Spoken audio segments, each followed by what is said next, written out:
Runway നവീകരണത്തിനായി സ്ഥലം ഏറ്റെടുക്കാത്തതാണ് കരിപ്പൂർ വിമാനത്താവളത്തിൽ വലിയ വിമാനങ്ങൾ ഇറങ്ങാൻ തടസ്സമെന്ന വാദം തെറ്റുന്ന വിദഗ്ധർ.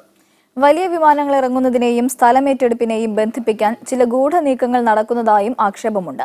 അതേസമയം വിമാനത്താവളത്തിന്റെ വികസനത്തിനായി ഇനിയും സ്ഥലം ഏറ്റെടുക്കേണ്ടി വരുമെന്നാണ് അധികൃതർ പറയുന്നത്.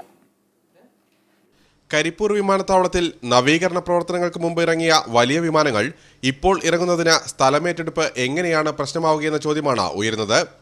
കെട്ടിട നിർമ്മാണം, റൺവേ വികസനം, പാർക്കിംഗ് പോയിന്റ് നിർമ്മാണം എന്നിവയ്ക്ക് സ്ഥലം ഇനിയും ആവശ്യമാണ്. കെട്ടിടങ്ങളും പുതിയ ടെർമിനലും നിർമ്മിക്കാനായി 137 ഏക്കർ ഭൂമിയാണ് ആവശ്യം. പാർക്കിങ്ങിനായി 51 ഏക്കർ ഭൂമിയും ഏറ്റെടുക്കേണ്ടതുണ്ടെന്ന് എയർപോർട്ട് അതോറിറ്റി പറയുന്നു.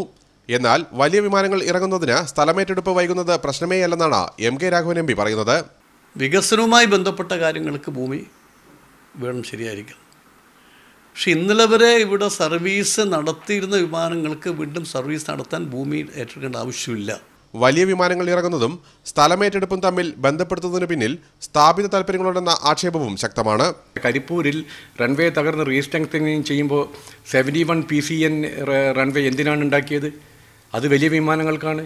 കോഡ് സിക്കാണെങ്കിൽ 110 കോടി രൂപ മണ്ണിൻ്റെ അടിയിലിട്ടിട്ട് ചെലവാക്കിക്കൊണ്ട് 71 PCN റൺവേ ഉണ്ടാക്കേണ്ട ആവശ്യമില്ല. എത്രയും പെട്ടെന്ന് വലിയ വിമാനങ്ങൾ ഇറങ്ങുന്നതിന് വേണ്ട നടപടികൾ സ്വീകരിക്കാൻ അധികൃതർ തയ്യാറാകണമെന്ന ആവശ്യമാണ് പ്രവാസികളടക്കം ഉയർത്തുന്നത്. PL Kiran, media 1, Kozhikode.